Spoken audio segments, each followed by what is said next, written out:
حیدرآباد کی ایک خاتون تھی جو بطور عبرت پیش کر رہا ہوں یہ واقعہ. بزرگ خاتون تھی, بوڑھی تھی, مگر مولا سے بڑی محبت تھی ان کو, بڑا عشق تھا ان کو, انتہائی مفلوق الحال تھی. کسی گھر میں انہوں نے کام کاج کے لیے اپنے کو آمادہ کیا اور ان کی ایک تنخواہ مقرر ہو گئی, ایک تنخواہ ان کی مقرر ہو گئی. جب تنخواہ کا وقت آیا تو گھر والوں نے وہ تنخواہ ان کے سامنے پیش کی. ایک جملہ انہوں نے کہا, ان کا اس میں سے 2 روپے مجھے دے دو, باقی پیسے اپنے پاس رکھ لو. تو ان کا کیوں؟ کہ اس لیے کہ ہم کربلا جانا چاہتے ہیں, تو یہ پیسے آپ کے پاس رہیں گے تو زیادہ اچھا ہے. آپ اکٹھا کرتی رہیے, جب ہو جائیں گے اتنے تو ہمیں بتا دیجئے گا, ہم کربلا چلے جائیں گے. چند مہینے گزرے, اتفاق یہ ہوا کہ گھر کے لوگ کربلا جانے لگے. تو انہوں نے یہ کہا کہ بیوی میں کربلا جا رہا ہوں, میرے گھر کے لوگ بھی جا رہے ہیں, لہذا اب یہ گھر آپ کے سپرد ہے.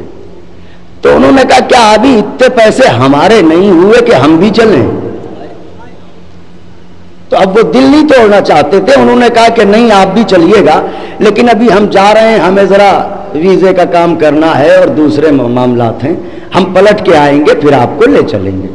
یہ لوگ رخصت ہو کے گئے اور جب وہاں پہ پہنچے تو کئی دن گزر گئے. ظاہر ہے کہ وہ پلٹ کے نہیں آئے, تو یہ سمجھ گئی کہ یہ ہم سے بہانہ کر رہے تھے, یہ چلے گئے کربلا. تو یہ باہر نکلی, آنگن میں آئیں, وہیں سے کربلا کا رخ کر کے انہوں نے کہا مولا کیا غریبوں کے لیے کربلا نہیں ہے؟ میرے پاس پیسے ہوتے تو میں آ جاتی مولا, پیسے نہیں ہے تو اب تڑپ کے مر جاؤں گی, کیا کروں؟ یہ کہہ کے پلٹ رہی تھی کہ کانوں میں گھوڑے کے ٹاپوں کی آواز آئی. مڑ کے جو دیکھا تو کیا دیکھا, ایک نقاب پوش سوار گھر کے آنگن میں موجود ہے. اس نے کہا اے مومنہ, جس بارگاہ میں تو جانے کی تمنا رکھتی ہے وہاں نیت دیکھی جاتی ہے, پیسہ نہیں دیکھا جاتا. تو نے ابھی فریاد کی تھی, انہوں نے بھیجا ہے مجھے کہ جاؤ اور میری چاہنے والی کو کربلا لے آؤ. ایسا کر میرا دامن پکڑ لے, آنکھیں بند کر, چل کربلا. آگے وہی, اس نے دامن پکڑ لیا, آنکھیں بند کی, کہا آنکھیں کھول. اس نے آنکھیں کھولی, اب جو دیکھا حرم سرکار سید الشہداء ہے. دروازے کے اوپر کھڑی ہے. اس نے کہا ہم کہاں آ گئے؟ کہ تو وہیں آ گئی جہاں رسول آتے ہیں, جہاں فرشتے آتے ہیں, جہاں انبیاء آتے ہیں. یہ زہرا کے لاڈلے کی قبر ہے, یہ فاطمہ کے جائے کی قبر ہے, یہ نبی کے نواسے کی تربت ہے, اسی کو کربلا کہتے ہیں. یہی حسین آرام فرما ہے. تڑپ گئی, بے قرار ہو گئی, دوڑی, ذریح اقدس سے لپٹ گئی. مولا ایسی لاج رکھتے ہو غریبوں کی, میرے آقا اتنی جلدی آوازوں کو سنتے ہو, میں کیسے شکریہ ادا کروں, کیسے احسان چکاؤں. تو پرسالو میرے آقا, اپنے اکبر کا پرسالو, اپنے عباس کا پرسالو, اپنے انصار کا پرسالو. روتی رہی, بلکتی رہی, بے قرار رہی. کافی دیر کے بعد حضرت سے اجازت لے کے ذریح اقدس سے نکلی, آ گئی صحن مقدس میں. جب صحن میں پہنچی تو دیکھا ایک بزرگوار نورانی چہرے کے بیٹھے ہوئے, ان کے ہاتھ میں ایک رجسٹر ہے. اس رجسٹر میں وہ کچھ لکھتے جا رہے ہیں, لکھتے جا رہے ہیں, لکھتے جا رہے ہیں. یہ بزرگ خاتون ان کے قریب گئیں اور پوچھا کیا لکھ رہے ہو بھیا؟